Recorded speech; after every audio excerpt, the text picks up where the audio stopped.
एक ऐसी दुनिया जहां वफादारी कमजोरी हो और धोखाधड़ी काबिल तारीफ। जब जासूसों और दहशतगर्दों का बेरहम माफिया पाकिस्तान को तोड़ने की साजिश करता है, तो एक नौजवान जो पुलिस के लिए मतलूब, वांटेड, इंटेलिजेंस की नजर में दहशतगर्द, कौम के लिए गद्दार, जिसके पास खोने को कुछ भी नहीं, जब उसे कहा गया कि मुल्क से गद्दारी करो और अपनी जान बचा लो, तो वो इनकार कर देता है। Let's find him. और उन्हीं गद्दारों और मुल्क के दुश्मनों के लिए मौत का पैगाम बन जाता है। रियासत का सबसे बड़ा दुश्मन करार पाने के बावजूद वो अपनी कौम की इकलौती उम्मीद बन जाता है। अपनी आज़ादी से बढ़कर किसी मकसद के लिए लड़ने वाला, मुल्क दुश्मनों को खत्म करने के लिए जान की बाजी लगा देने वाला बाजीगर।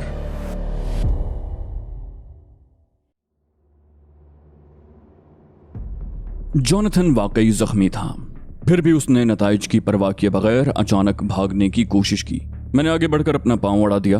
वो औंधे मुंह गिरा और गहरे गहरे सांस लेने लगा। फिर वो हाँफते हुए बोला, मुझे गोली मार दो हरामजादे, मार दो मुझे। मैंने तंजिया लहजे में कहा, जरूर मारूंगा, मगर अपनी मर्जी की मौत मारूंगा। शायद तुम अभी भागे भी इसीलिए थे कि मैं मुश्तिल होकर तुम्हें गोली मार दूं, मगर मैं तुम जैसे घटिया और गलीज आदमी पर अपनी एक गोली भी जाया नहीं करूंगा। तुम्हें तो मैं ऐसी मौत मारूंगा कि फिर तुम्हारी सिंडिकेट का कोई आदमी बरसों तक मेरे मुल्क का रुख नहीं करेगा। मैं मुड़कर तैमूर से मुखातिब हुआ, इसकी अच्छी तरह तलाशी लो और इसे घसीटते हुए गाड़ी तक ले चलो। गाड़ी में रस्सी मौजूद है। तैमूर ने उसके बाल पकड़कर बेदर्दी से उसे जोरदार झटका दिया और उठाने की कोशिश की। जॉनथन खुद ही कोशिश करके खड़ा हो गया, वरना उसके बाल उखड़ जाते। फिर तैमूर ने खूब अच्छी तरह उसकी तलाशी ली। उसकी जेब से एक पेन, पिस्टल, पेंसिल टॉर्च, छोटा सा एक चाकू, चाबियों का गुच्छा और करेंसी नोटों से भरा हुआ एक पर्स बरामद हुआ। तैमूर ने वो सब चीजें अपने कब्जे में कर लीं और जॉनथन के मुंह पर थप्पड़ मारते हुए बोला, चलो आगे बढ़ो। जॉनथन हलक फाड़ कर चीखा, यू बास्टर्ड, अब तुम लोगों को भी रोटियां लग गई हैं। यू बैकवर्ड पीपल, कल तक तुम हमारे तलवे चाटते थे, आज हमारी आंखों में आंखें डालकर बात करने लगे हो। मैंने तंजिया अंदाज में हंसकर कहा, तुम मुझे कितना ही इश्तियाल दिलाओ, मगर मैं उस वक्त तक तुम्हें कत्ल नहीं करूंगा। मैंने तैमूर से कहा, ले चलो इसे, मैं भी तो देखूं कि ये कितना बड़ा दहशतगर्द है। वो फर्डिनेंड भी बहुत सूरमा बनता था, वो भी अब एक हकीर कीचुए की तरह पड़ा एड़ियां रगड़ रहा है। जॉनथन ने हैरत से कहा, नहीं, मैं उसका मुखालिफ जरूर हूं, मगर ये भी जानता हूं कि वो अकेला ही तुम जैसे 10 पर भारी है। मैंने तंजिया लहजे में कहा, भारी तो वो वाकई 10 पर है, मगर तुम लोगों से अंदाजे की थोड़ी सी गलती हो गई। ऐसे लोगों से टकरा गए जो 20 पर भारी हैं। इस दौरान में तैमूर ने उसे बाल पकड़कर घसीटना शुरू कर दिया। मैंने पेंसिल टॉर्च से उसका जायजा लिया। जॉनथन की रान में एक गोली लगी थी, क्योंकि उसकी पैंट का एक पाइंचा रान से लेकर नीचे तक सुर्ख हो रहा था। बाएं शाने का गोश्त भी उधड़ा हुआ था और दोनों जख्मों से अभी तक खून बह रहा था। उसे चलने में शदीद तकलीफ हो रही थी, मगर वो किसी न किसी तरह चलने की कोशिश कर रहा था, क्योंकि जहां वो रुकता था तैमूर उसके बालों को झटका देता। वो मुझे और तैमूर को ऐसी ऐसी गालियां दे रहा था कि अगर कोई और होता तो कब का उसे ज़िबा कर देता। मैंने तैमूर से भी यही कहा था कि अभी इसे बोलने दो, वक्त आएगा तो फिर इसकी ये जबान ही काट कर फेंक दूंगा जिससे ये इतनी बकवास कर रहा है। कोई आम आदमी होता तो इतना खून बह जाने के बाद बेहोश हो जाता। जॉनथन बेहोश जरूर हुआ था, मगर सिर्फ चंद मिनट के लिए, फिर वो वहां से गायब हो गया था। आखिरकार हम उस जगह पहुंच गए जहां तैमूर ने गाड़ी खड़ी की थी। गाड़ी देखकर मैं चौंक उठा। मैंने कहा, ये तो वही शराट थी जो हमने हैदरी से उठाई थी। मैंने तैमूर से कहा, तुम तो पानी का टैंकर लेकर गए थे, फिर ये शराट तुम्हारे हाथ कहाँ से लगी? वो बोला, टैंकर लेकर मैं सिर्फ गली के नुक्कड़ तक ही गया था। मैंने सोचा था कि जब तुम गाड़ी और कैदियों को लेकर आओगे तो टैंकर उनके हवाले कर दिया जाएगा और हम गाड़ी में रवाना हो जाएंगे, मगर जब तुम बहुत देर तक न आए तो मुझे तशवीश हुई। मैं टैंकर वहीं छोड़कर वापस उस प्लॉट की तरफ जा रहा था कि मुझे टोयोटा की एक वैन दिखाई दी जो उस प्लॉट की तरफ से आ रही थी। फिर अचानक स्ट्रीट लैंप की रोशनी में मुझे उसमें बैठे हुए एक शख्स की झलक नजर आई, जिसके जिस्म पर बैरों वाला लिबास था। मैं बुरी तरह चौंक गया और दीवानावार उस खाली प्लॉट की तरफ भागा। शराड अब भी वहां मौजूद थी और टैंकर का ड्राइवर और उसका साथी भी गाड़ी में मौजूद था। वो दोनों होश में थे। मैंने उनसे तुम्हारे बारे में पूछा तो ड्राइवर ने जल्दी से बताया कि तुम्हें बेहोश करके कुछ लोग अभी एक वैन में ले गए हैं। मैंने फुर्ती से उनके हाथ पांव खोले और उन्हें गाड़ी से बाहर धकेल कर इंजन स्टार्ट कर दिया। फिर मैं तूफानी रफ्तार से उस समत रवाना हो गया जहां वो वैन गई थी।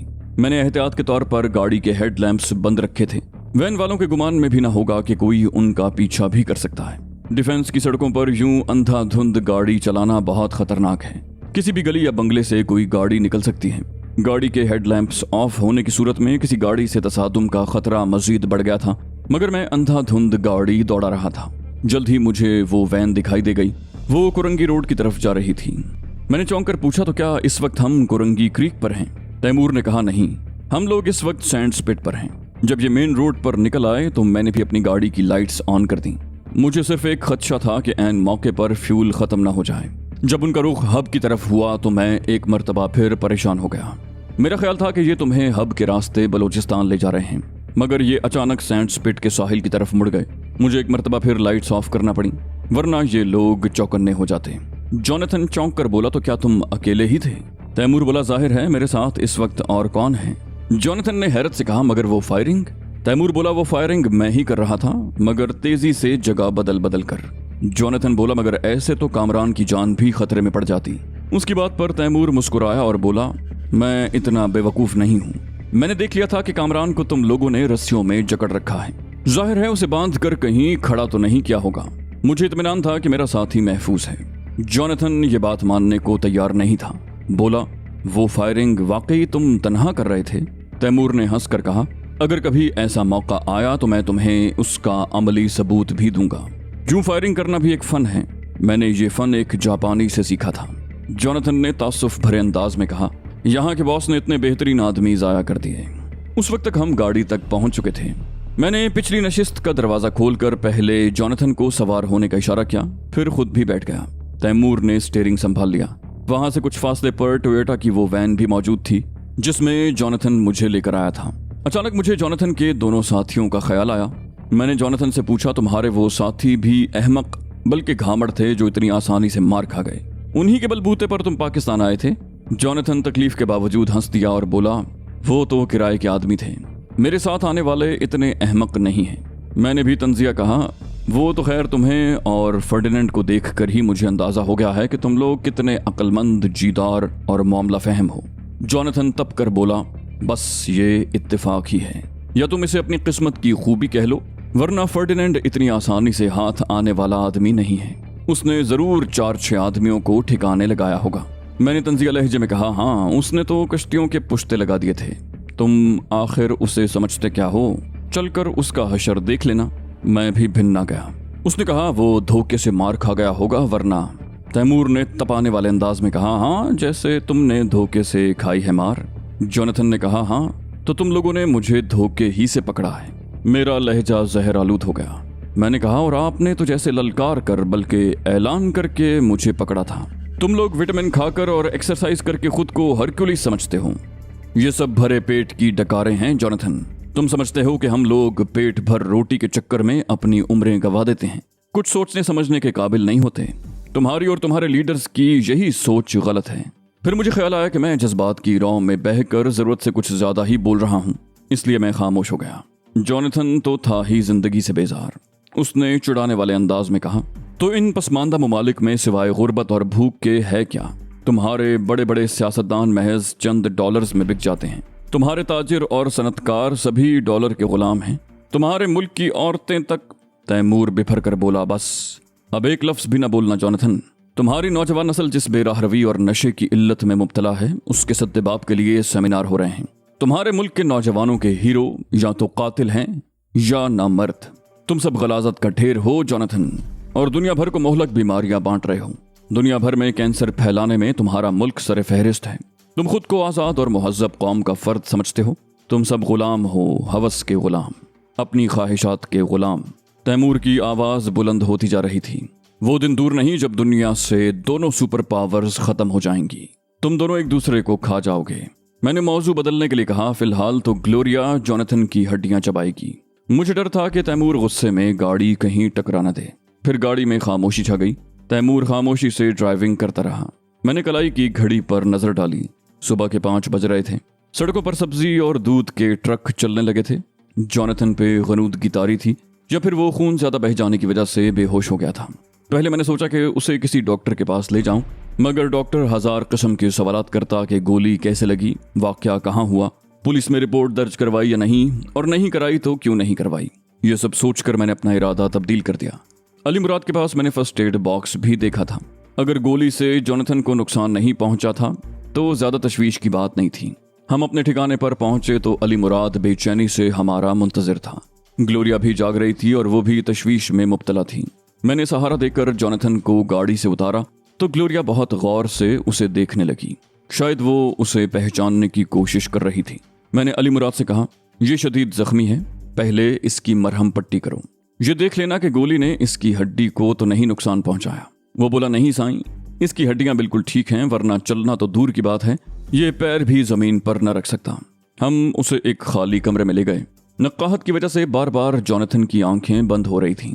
अली मुराद ने बहुत एहतियात से उसका कोट उतारा। ये कोट उस केटरिंग कंपनी का था जिसके बैरे का रूप धार कर जोनाथन वहां पहुंचा था। फिर शर्ट भी उतार दी। उसके बाएं शाने का गोश्त बुरी तरह उधड़ गया था। शर्ट जख्म पर चिपकी हुई थी, इसलिए शर्ट उतरते ही उसके शाने से एक मर्तबा फिर खून बहने लगा। अली मुराद ने कहा, आप इसको संभालो साईं, मैं गर्म पानी और फर्स्ट एड बॉक्स लेकर आता हूँ। अली मुराद के जाने के बाद मैंने कैंची लेकर जोनाथन की पैंट का पायंचा नीचे से ऊपर तक काट दिया। उसकी रान का जख्म ज्यादा खतरनाक था, गोली शायद अंदर ही धंसी हुई थी। थोड़ी देर के बाद अली मुराद गर्म पानी और फर्स्ट एड बॉक्स ले आया। रान का जख्म देखते ही उसने कह दिया कि गोली अंदर ही मौजूद है और अगर फौरी तौर पर निकाली न गई तो सेप्टिक भी हो सकता है। जोनाथन ने नहीफ लहजे में कहा, तुम लोग आखिर इतनी मेहनत क्यों कर रहे हो, एक ही दफा मुझे मार क्यों नहीं देते। तैमूर ने हंसकर कहा, हम माजूर और कमजोर आदमी पर हाथ नहीं उठाते। जोनाथन बोला, तो फिर मुझे ग्लोरिया के हवाले कर दो। इस दौरान में अली मुराद कमरे से जा चुका था। वो वापस आया तो केरोसिन ऑयल का चूल्हा और लंबे फल का एक खंजर भी उसके हाथ में था। मैंने हैरत से उसे देखा तो वो हंसकर बोला, मैंने फर्स्ट एड की बाकायदा तरबियत ली है साईं। आपस के झगड़ों में जख्मी होने वाले हारियों और बड़े साईं के गार्ड्स को फर्स्ट एड मैं ही देता हूँ। उसने चूल्हा जलाकर उसकी लौ पर खंजर का फल रख दिया और एक पतीली में पानी भर कर चूल्हे पर रख दिया। फर्स्ट एड बक्स में लंबी सी एक चिमटी भी थी, उसे अली मुराद ने पानी में डाल दिया। फिर वो बहुत महारत से जोनाथन के शाने का जख्म साफ करने लगा। जोनाथन ने चीख रोकने के लिए तौलिए का एक कोना दोहरा करके दांतों में दबा लिया। अचानक ग्लोरिया कमरे में दाखिल हुई और बिफर कर बोली, मैं तुम्हारा इंतजार वहां कर रही हूँ कामरान, और तुम इस हरामजादे की खिदमत में मसरूफ हो। फिर वो तैमूर से मुखातिब हुई, ये है कौन जिसके लिए तुम इतने बेचैन हो। तैमूर बोला, ये जोनाथन है। ग्लोरिया तंजिया लहजे में बोली, ओ अच्छा, ये है जोनाथन। तुम्हारे चीफ को ढंग का कोई आदमी नहीं मिलता जो वो ऐसे अहमकों से काम ले रहा है। उसका मुखातिब जोनाथन था। फिर बोली, तुम लोग क्या अरसे से यूं ही मुफ्त की रोटियां तोड़ रहे हो कि मरियल कुत्तों की तरह पकड़े जा रहे हो।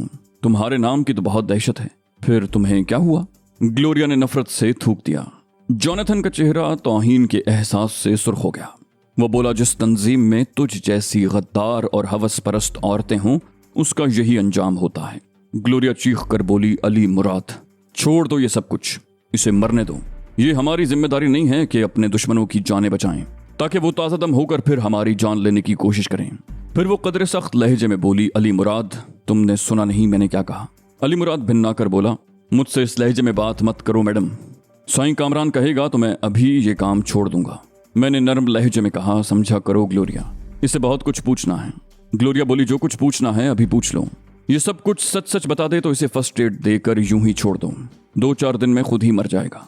जोनाथन बोला, अगर तुम मुझसे कुछ पूछना चाह रहे हो तो तुम्हें नाकामी होगी। मैं फर्डिनेंड नहीं हूं कि जान के खौफ से सब कुछ उगल दूंगा। मैं तो पहले ही कह रहा हूं कि मुझे जान से मार दो। मैंने कहा, अली मुराद, पहले इसे फर्डिनेंड दिखा दो। ये कहकर मैं उठ खड़ा हुआ। मैंने तहक्कुमाना अंदाज में कहा, इसे भी फर्डिनेंड के कमरे में ले आओ। अली मुराद ने सहारा देकर जोनाथन को उठाया और उसे उस कमरे में ले गया जिसमें फर्डिनेंड लेटा हुआ था। हमारे कदमों की आहट से फर्डिनेंड की आंख खुल गई। खुदा टीनू ने उसके लिए आरामदेह बिस्तर बिछा दिया था। पहले उसकी नजर मुझ पर पड़ी, फिर जोनाथन को देखकर उसकी आंखें फटी की फटी रह गईं। उसने हैरत से कहा, तो ये तुम्हें भी पकड़ लाए। जोनाथन तंजिया लहजे में बोला, तुम भी अपने ख्याल में आयरन मैन थे, तुम्हें इन्होंने मिट्टी का ढेर कैसे बना दिया। फर्डिनेंड बोला, मेरी तो खैर किस्मत ही खराब थी जो इन लोगों के हत्थे चढ़ गया, मगर तुम इनके काबू में कैसे आ गए। जोनाथन जहरीले लहजे में बोला, ये भी तुम्हारी ही वजह से हुआ है। तुम ही ने इन्हें मेरे प्रोग्राम से आगाह किया होगा। अगर ऐन वक्त पर कामरान मुदाखलत न करता तो मैं बहुत आसानी से अपना काम करके निकल जाता और सुबह के अखबारात में उस आईजी के कत्ल की खबर होती। अताब नाजिल होता उस केटरिंग कंपनी पर जिसके बैरे की यूनिफॉर्म मैंने पहन रखी थी। पकड़ा जाता वो बैरा जिससे मैंने यूनिफॉर्म ली थी। मैंने उसे सिर्फ $200 दिए थे। $200 उसके लिए फांसी का फंदा बन जाते, मगर तुमने गद्दारी करके सारा काम चौपट कर दिया। क्या चीफ ने तुम्हें इसलिए लीडर बनाया था कि तुम हम सबको मौत के मुंह में धकेल दो? फर्डिनेंड बोला, मैं तो खुद इस वक्त मुर्दों से बदतर हूं। इन लोगों ने मुझे हमेशा के लिए माजूर कर दिया है। जोनाथन को खड़े रहने में तकलीफ हो रही थी।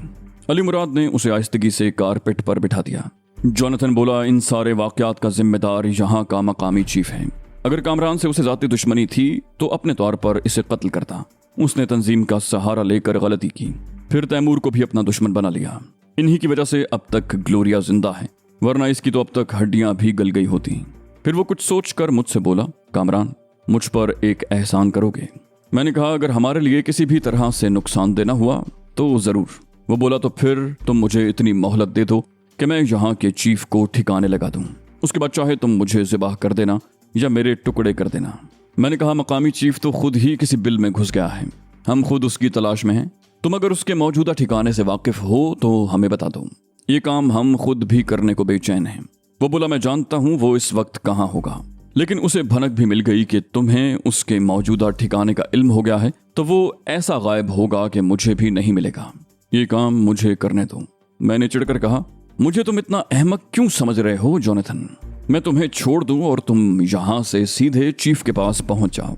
नहीं जोनाथन, मैं इतना अहमक नहीं हूँ। जोनाथन ने संजीदगी से कहा, मुझे गलत मत समझो कामरान, मैं वादा करता हूं कि अपना काम करके खुद को तुम्हारे हवाले कर दूंगा। मैंने कहा, मैं तुम लोगों के वादों से भी खूब वाकिफ हूं। फिर तुम्हारी हालत इस काबिल है कि किसी को कत्ल कर सको? जोनाथन ने शिकस्त खुर्दा लहजे में कहा, तुम्हारी मर्जी, मैंने तो एक दरखास्त की थी। तैमूर बोला, तुम चीफ को मारना चाहते हो ना, उसका ठिकाना बता दो, ये काम हम खुद कर लेंगे।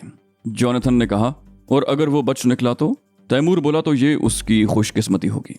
जोनाथन ने तवील सांस लेकर कहा, इस मामले में अभी तक तो किस्मत उसका साथ दे रही है, वो हमेशा बच निकलता है।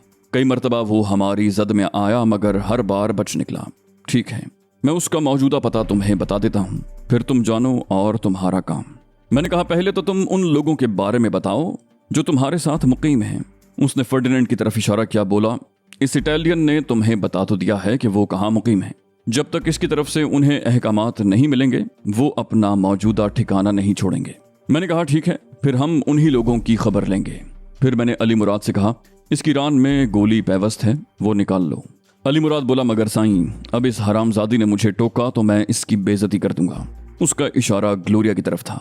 बोला, वो उल्लू की पट्टी खुद को समझती क्या है? मैंने कहा, तुम अपना काम करो, मैं ग्लोरिया को समझा दूंगा। अली मुराद एक मरतबा फिर जोनाथन को दूसरे कमरे में ले गया। तैमूर भी जोनाथन के साथ चला गया। मैंने कहा, हाँ फर्डिनेंड, तुम बताओ कि तंजीम के बकिया अफराद इस वक्त कहाँ होंगे? उसने कहा, वो लोग अभी उसी होटल में मुकीम होंगे। मैंने पूछा, अब तुम्हारे हिट लिस्ट पर कौन है? वो बोला, एक मारूफ सनतकार है, तुम्हारे एक अखबार का मालिक है और एक बहुत बड़ा जागीरदार। मैंने कहा, और बकिया अफराद जिनके फोटोग्राफ तुम्हारे पास से बरामद हुए हैं? वो बोला, फिलहाल मैंने ये 4 असाइनमेंट अपने आदमियों के सुपुर्द किए थे, जिनमें से एक नाकाम हो चुका है। मैं अगर उन लोगों को एक साथ एक्शन का हुक्म देता तो तुम ज्यादा से ज्यादा एक ऑपरेशन को नाकाम बना सकते थे, बकिया ऑपरेशन कामयाब हो जाते। उसके लहजे में तासुफ था। मैंने झल्ला कर कहा, रस्सी जल गई मगर बल न गया। तुम अभी तक इस बात का अफसोस कर रहे हो कि ऑपरेशन नाकाम क्यों हो गया? फर्डिनेंड बोला, ये तो बिल्कुल फितरी बात है। तंजीम ने आखिर कुछ सोचकर ही इतनी बड़ी जिम्मेदारी मुझ पर आयद की थी। मुझे अपनी मौत का अफसोस नहीं होगा, मगर मरने से पहले ये नाकामी मेरे लिए नाकाबिले बर्दाश्त है। उसका लहजा शिकस्त खुर्दा था। मैंने कहा, हर काम में कामयाबी और नाकामी 50% होती है। तुम अब उन लोगों के नाम बताओ जो तुम्हारी हिट लिस्ट पर हैं।